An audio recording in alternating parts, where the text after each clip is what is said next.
Olá, consciências empreendedoras do capital humano. Está no ar Proseando com Marcos Terra.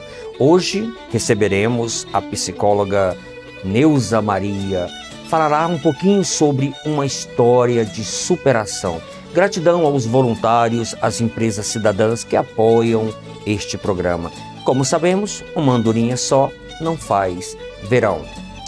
Caso você ainda não fez a sua inscrição, dá aquela forcinha para nós, curta, compartilhe e ative o sininho para que de fato o nosso programa chegue a tantas pessoas que precisam, porque estamos focados no capital humano. E vamos que vamos!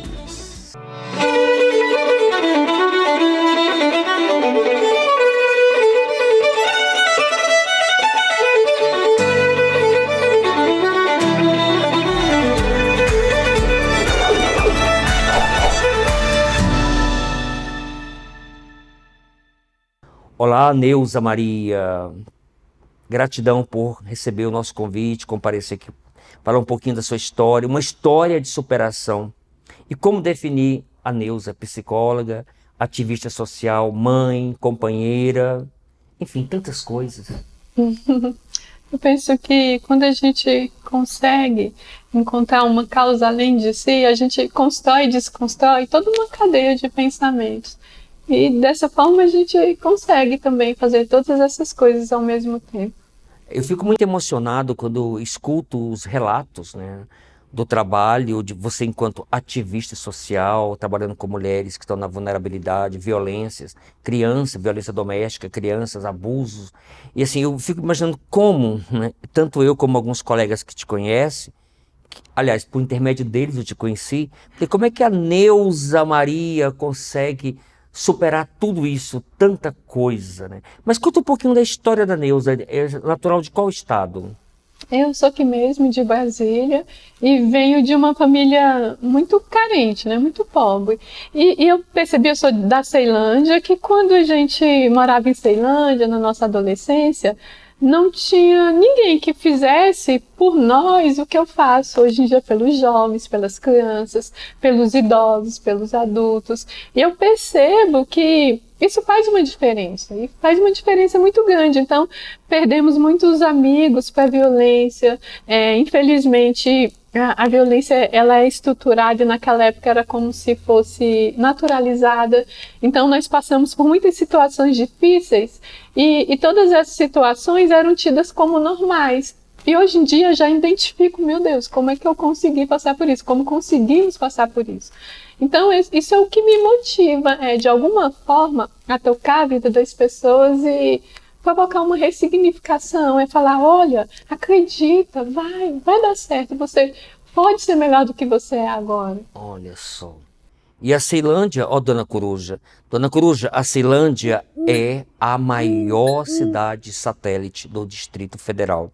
E para os outros telespectadores que estão acompanhando o programa daqui de Brasília, tem uma pergunta que eu acho que indiretamente você já respondeu, mas vamos lá. Veio do Cláudio William, de Brasília. Gratidão por colaborar com o programa Proseando com Marcos Terra. Neuza, como você, mãe, esposa, psicóloga, escritora infantil, o que a leva a se identificar e abraçar pessoas em situação de vulnerabilidade e marginalizada socialmente? O jovem, quando ele é descriminalizado e marginalizado pela sociedade, ele encontra no poder da arma de fogo uma forma de conseguir dinheiro e ascensão social. Então a gente entende que pessoas marginalizadas, já estereotipadas, então elas são, digamos, levadas a acreditar que elas não têm chances. E a sociedade, ela tem uma apartação social, onde o jovem que está inserido na periferia é como se ele vivesse à margem. E a sociedade toda dissesse para ele, olha, você não tem chance. Então, quando a gente consegue entender todo esse contexto, perceber que a violência, ela é o quarto poder, que ela estrutura toda uma situação, como elege político, ela gera dinheiro, você consegue perceber que essas pessoas só são vítimas da sociedade, e que se você tem um olhar mais atento, de mais cuidado, você consegue mudar essa estrutura, essa situação. Mas a gente precisa querer, e é só isso que a gente precisa ter, vontade. Vontade. E o lado seu enquanto não só escritor infantil, mas também se escreve para adultos. Dona Coruja, por favor, mostra para nós os livros infantis que a Neuza já publicou.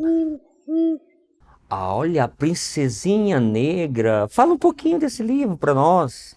A Princesinha Negra é um livro muito especial para mim. Eu ganhei um prêmio, Seja um Presente para o Mundo, porque eu trabalhava um lúdico com questões e problemas. Então, eu sou voluntária da Associação Maria de Nazaré e eu tinha uma turma, que eu sou professora de Princípios Éticos e Cidadania também. Eu tinha uma turma de pequenos.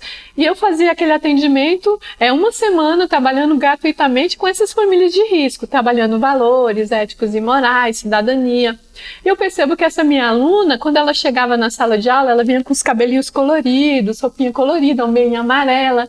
As crianças riam dela, riam o tempo todo, e ela chegava toda alegre, querendo pegar na mão, querendo brincar. Coisa de criança, coisa natural. Coisa de criança, e ninguém queria. Quando nós íamos fazer as rodinhas, que eu lembro que era até na quarta-feira, o dia que eu ia pra lá, ninguém queria pegar na mão dela. E eu percebia que era por causa do tom da pele. A gente tem o colorismo. O colorismo é quando as pessoas são classificadas pelo tom da pele. Então, eu sou uma mulher negra, descendente de indígena, mas por eu ter um tom da pele mais claro, a sociedade me trata melhor do que uma pessoa que não tem. Isso se chama colorido. Classificação, colorismo. Classificação pelo tom da pele. Então, apesar de ter uma classe só de crianças negras, eu percebia que por ela ter um tom de pele mais escuro, ela sofria muito preconceito. E aí eu pensei, vou falar com os pais, isso está vindo de casa, porque a criança ela só vai reproduzindo o comportamento aprendido. E quando eu cheguei para falar com os pais, mas essa menina é esquisita, ela é preta, olha o cabelo dela, eu não quero meu filho com ela. Eu percebia o racismo muito imbuído dentro desse contexto e todo mundo negando que era racismo, porque tem uma diferença entre bullying e racismo. O bullying, geralmente, quando você quer se sentir superior a outra pessoa, o racismo não, é porque ela tem um tom da pele que eu não aceito. É a etnia, é a raça. É interessante você fazer a diferença do racismo para o bullying. Interessante mesmo, né? E aí o que eu fiz? Eu escrevi a história, a Princesinha Negra, personifiquei essa minha aluna como a Princesa Negra e fui trabalhando em educação ambiental, fui trabalhando com as crianças, fui trabalhando com os pais, porque o meu livro, ele é um livro infantil, mas é um livro que pode ser trabalhado em todas as bases, com adolescentes, crianças e adultos. E porque quando você vai trabalhar nessas bases da educação, você até consegue um resultado melhor. A criança já cresce conhecendo sua história, sabendo quem ela é, tendo autoestima. Certo. E aí eu personifiquei ela como a Princesinha Negra, trabalhei com os pais em palestras, trabalhei com as crianças, fiquei um semestre, 6 meses trabalhando. E eu percebi que meu trabalho deu resultado, ela foi vindo, às vezes ia com a meinha colorida, às vezes ela ia com a jaquetinha dela colorida, mas ela nunca ia mais com tudo junto. E eu percebi, e as crianças já começaram a brincar, se identificar, entenderam a diferença entre racismo, preconceito, discriminação, entenderam muitas coisas. Foi um trabalho muito produtivo que eu tenho muito orgulho de ter feito. E eu me lembro que quando ela voltou com a roupinha colorida, a jaquetinha, sem eu falar nada para os meus alunos, todo mundo levantou e bateram palmas para ela. Olha que coisa bonita. Nossa, eu me emociono porque foi um dos trabalhos assim que mexeu muito comigo. Não tem como não mexer. E aí eu lembro que você citou uma vez nas suas palestras para o público infanto-juvenil que teve uma criança que falou o seguinte: eu nunca conheci uma princesinha negra. Sim, temos várias crianças, sim.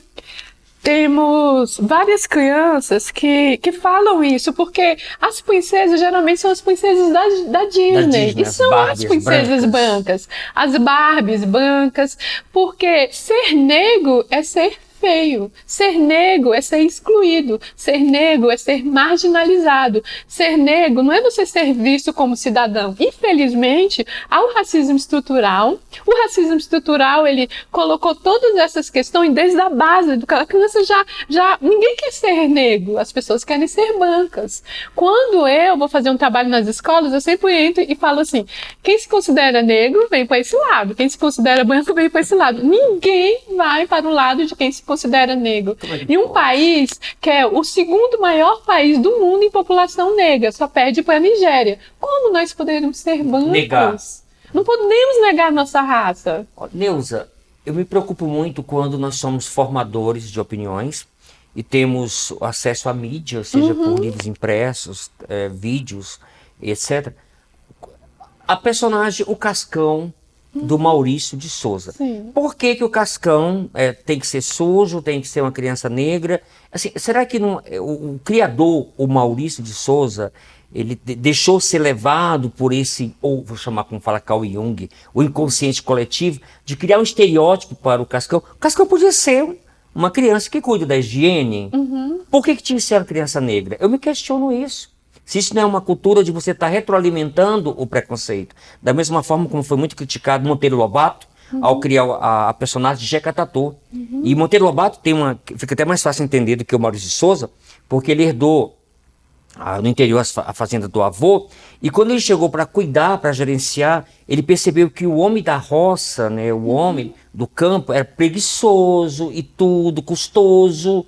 Aí ele não entendeu a cultura do interior. E o homem do campo, o que seria de nós, numa cidade grande, se não fosse o labor de homens e mulheres que trabalham no campo? E aí ele criou a personagem Jeca Tatu como uma crítica do homem do interior que não tem higiene pessoal, da unha grande, que é sujo, que não sei mais o quê. E aí, depois ele falou de um tempo que ele reconheceu o erro dele, mas ele projetou essa imagem na mídia. Então, quando fala alguém do campo, eu sou professor, dependendo da situação, dou algumas aulas na zona rural, pelo sistema S, e eu vejo muito isso conversando com os adolescentes, com os jovens, os que estudam na cidade, até porque, dona Cruz, aqui o DF, a zona rural é dentro da cidade, então... Então, há um relato da discriminação, porque sou da zona rural, vou para a cidade estudar, eu chego com poeira, porque são estrada de chão, um ônibus sujo, então tem uma certa discriminação. E aí focamos no Maurício de Souza. Qual é a sua visão do personagem Cascão? Eu penso que há uma desigualdade que ela vai se retroalimentando, impedindo toda a população negra de ter acesso à cidadania. Então, se nós, como formadores de opinião, eu penso que a gente pode pensar bem claramente em como inserir esses personagens de uma forma que seja um pouquinho mais positiva. Eu não sei, aí eu já não posso falar porque eu não sei qual foi a intenção do Maurício dele quando escreveu e criou esse personagem, né? Assim, eu não consigo, eu não vejo por um lado pejorativo, porque até então, você me fazer essa pergunta, eu nunca tinha pensado por esse lado. Então eu acho que quando a gente lê um livro, cada um vai interpretar o mesmo livro de uma forma. Tanto é que com a chegada da Covid-19, o Maurício de Souza mudou o comportamento do Cascão. O Cascão agora toma banho todo dia. Sim, sim. Olha que coisa interessante, né? Sim. Você colocou muito bem a questão da interpretação. Cada um vê de uma forma diferente. Cada um vê de uma forma. Então tem essa licença poética, tem essas construções sociais, tem a metáfora. Qual a metáfora que ele queria passar, não é? E assim, eu penso que talvez é só um personagem popular, que a criança realmente, quando ela é pequena, ela dá um trabalho para tomar banho, e talvez ele quis fazer disso uma sátira, uma brincadeira, uma diversão. Perfeito. Neuza, como ativista social, porque você é mil facetas, né? Mil coisas. Você conta para nós, nos bastidores, os atendimentos, né, de mulheres que sofrem todo tipo de abuso.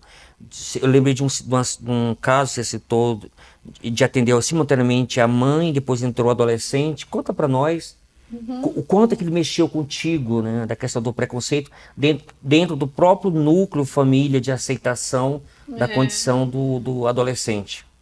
Esse é um trabalho social, viu, dona Cruz? Trabalho social. Eu sou ativista dos direitos humanos no enfrentamento à violência doméstica e ao abuso sexual infantil. E eu faço, além de outras áreas que eu atuo, eu faço muito trabalho em escolas.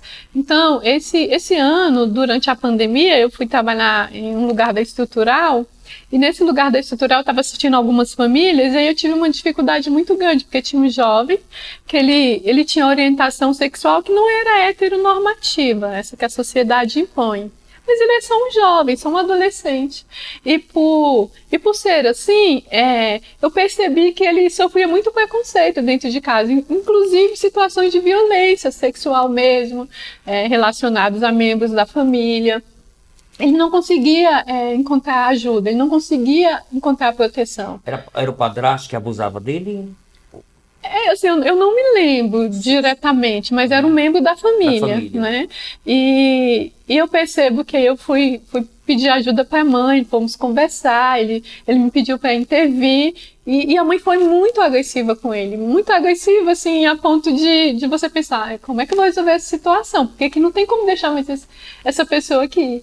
E aí eu, graças a Deus, com a minha rede de apoio, a gente conseguiu tirar esse jovem de lá. Gente, era só um jovem, ele só tinha 16 anos, um menino todo mutilado, todo cortado, eu nunca tinha namorado com ninguém, ele só estudava, ele só ficava dentro de casa, ele só cuidava dos irmãos, mas era violado sexualmente, ele era violado nos seus direitos humanos, ele só comia depois de todo mundo, o que sobrava para ele.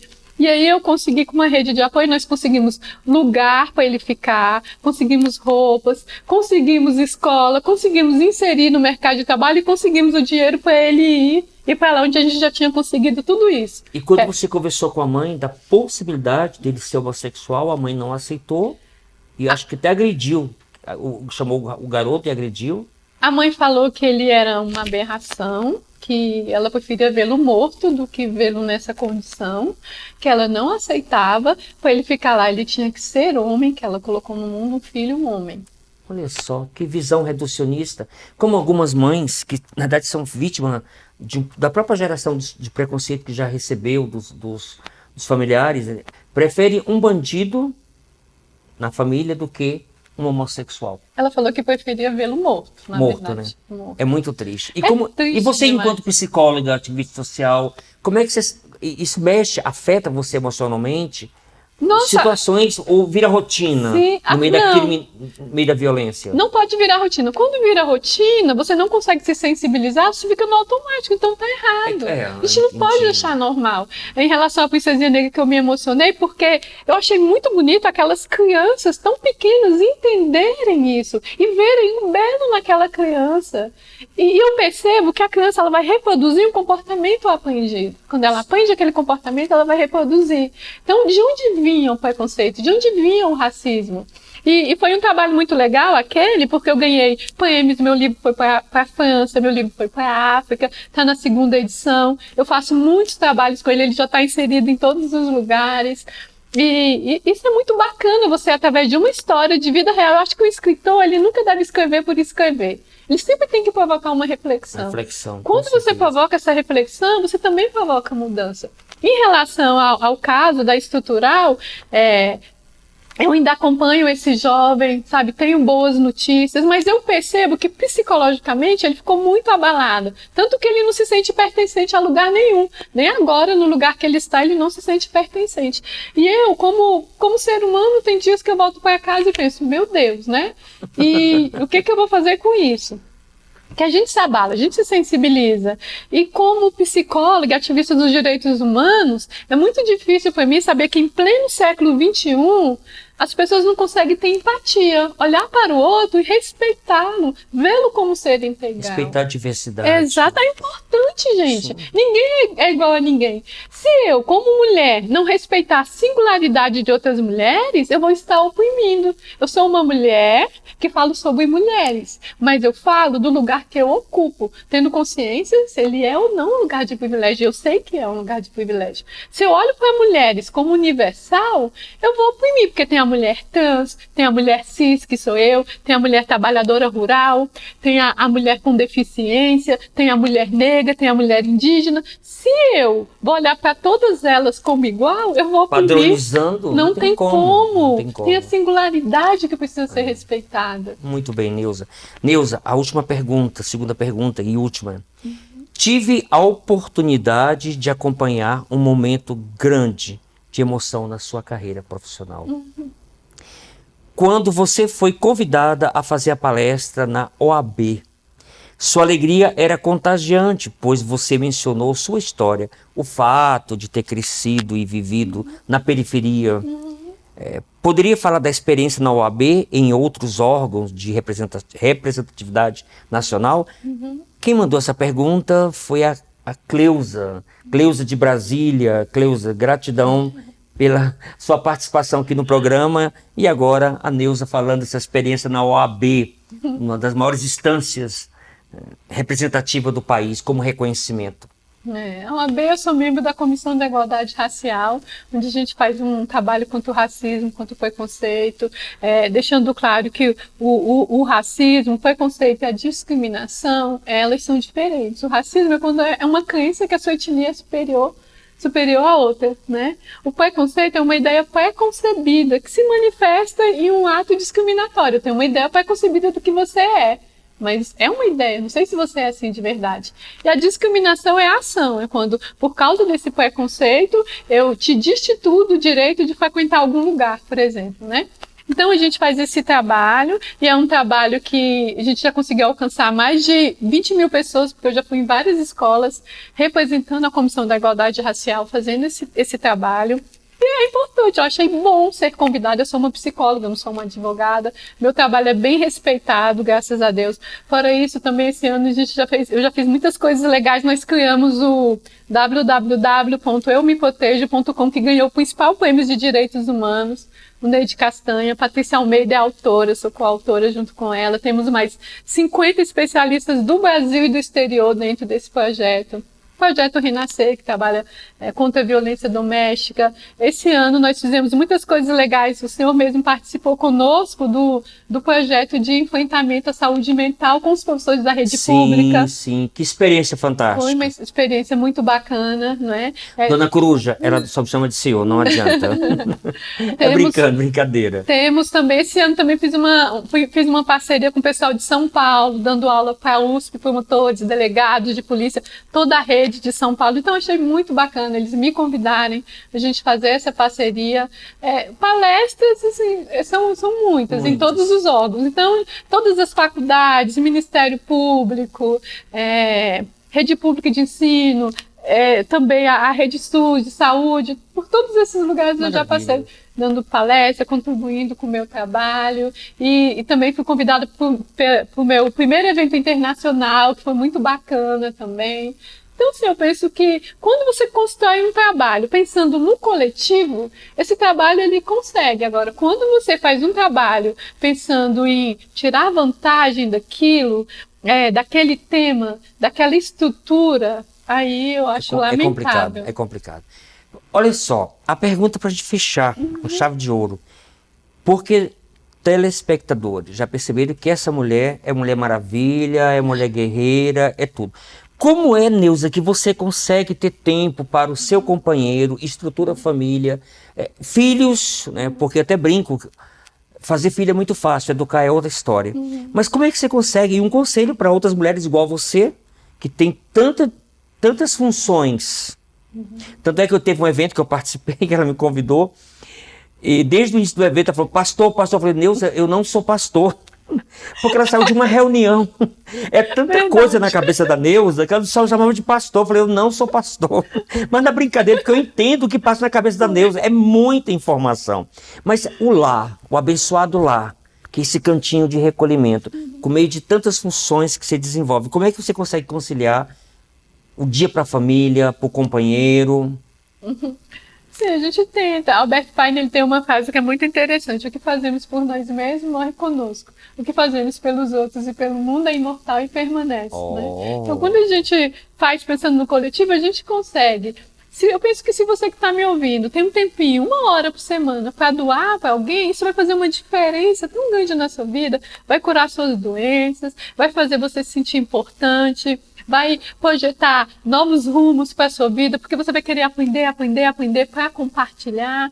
Então, eu acho que um trabalho voluntário, quem faz deveria fazer sempre, porque é a base para a gente se tornar uma pessoa melhor. Em relação à família, eu tento, meus filhos são maravilhosos, graças a Deus. Às vezes eu me sinto um pouco só, porque a minha vida é uma vida muito corrida e às vezes você precisa tanto de apoio e às vezes a gente não consegue ter o apoio que a gente precisa para fazer tudo isso, né? Mas a gente... Eu tento fazer meu papel como esposa, como mãe, o seu companheiro como entende filha. essa biodiversidade, tantas coisas que você faz, Sim, ele entende. Tanto que é ele importante tá no aí, relacionamento. Quantos anos estão juntos? 24. Ó, 24 anos. Dona Coruja, 24 anos não são 24 dias. Então, se você quer ter um consórcio afetivo, Dona Coruja, aprenda, aprenda com a Neuza. Neuza, a psicologia, a tua dedicação ao estudo da psique, se você tivesse que recomeçar tudo de novo, teria escolhido a psicologia? Eu penso que foi a psicologia que me escolheu. Porque quando eu fui fazer vestibular, eu pensei em fazer direito. Eu lembro que eu ia fazer direito. Aí não tinha. Eu falei, meu Deus, eu vou fazer o quê? Aí eu fui lá, fiz minha oração, mentalizei e falei, Senhor, o Senhor me oriente porque eu quero fazer. E eu saí de lá e já pensei, vou fazer psicologia. E eu fiz psicologia, eu sou especialista em saúde mental, eu sou psicanalista, sou especialista em gênero e direitos humanos também. E estou em especialização de neuropsicologia. Então, eu sou psicóloga, neuropsicóloga também. E é assim, quanto mais eu estudo, mais eu quero aprender. É muito interessante, eu amo meu trabalho, eu sou apaixonada pelo meu trabalho, acho que é por isso que ele dá muito certo. Quando você faz alguma coisa que você ama, aquilo não é um trabalho, aquilo é um prazer, né? É um prazer. E eu recebo tanto carinho das pessoas, de todo mundo, assim, que eu só tenho a agradecer. Olha só, dica da Dona Coruja, aproveita que você abraça tudo, seja professora também de yoga, se possível. Neuza, olha só, é uma pequena lembrança do programa Proseando com Marcos Terra, tá? Com carinho. Obrigada. Tá? Já deduziu do que seja que tem dentro, né? Mas tem além do objeto concreto, existem algumas coisas para adoçar mais ainda a sua vida e adoçar o mundo, né? E nós vamos fechar, mais uma vez, gratidão, olhando para a Dona Coruja, aqui, opa! Agradecendo a Neuza, a todos os psicólogos, ativistas sociais, né, os escritores, né, as famílias desse Brasil afora, por todo esse trabalho maravilhoso que estamos desenvolvendo e que a Neuza com certeza nos inspira a continuar. Porque ela em si é uma história de superação. Plim, plim, plim, e vamos que vamos! Gratidão!